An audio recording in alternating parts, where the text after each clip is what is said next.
how to install an operating system in 3 steps. Tara na, simulan na natin.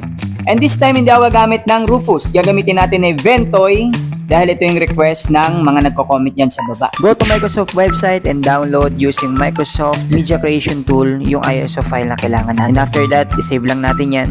And go to your browser again and download Ventoy. Zip file yan, extract nyo lang and okay na tayo. Step 2, gagawin na natin yung bootable USB flash drive. Salpak nyo lang USB ninyo, open nyo yung Ventoy application, and punta kayo ng options, iset nyo ng GPT, and pag okay na, gawin nyo na yung bootable USB. After that, makakita na kayo ng folder dyan sa this PC. Makikita nyo, blanco pa yan, kailangan nyo isalin dyan lahat ng ISO file na kailangan nyo o gusto ninyong ilagay. Take note, pwede kayong maglagay ng maraming ISO file. Now, let's proceed sa pag-install using this bootable USB. First, mag-setup muna tayo ng ilang mga settings sa BIOS. Boot into your BIOS, search lang sa Google kung paano. And usually, F2 yan guys.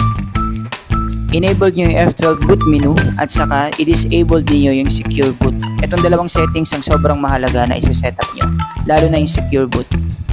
After that, exit and make sure to save your settings. And now, turn off your computer and press F12 para sa boot menu. So, depende yan sa laptop branding nyo.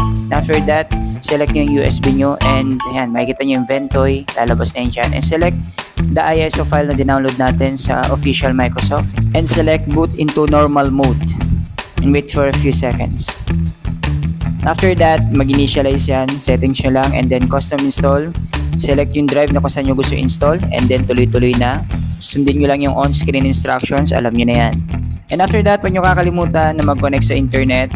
Set nyo yung time ninyo in region and then i-download nyo yung mga necessary drivers. And after that, okay na tayo. Kung nagustuhan ninyo yung ganitong mga videos, huwag nyo kakalimutan na i-click yung follow dyan sa baba. Yun lang and peace out. Have a nice day. Bye-bye.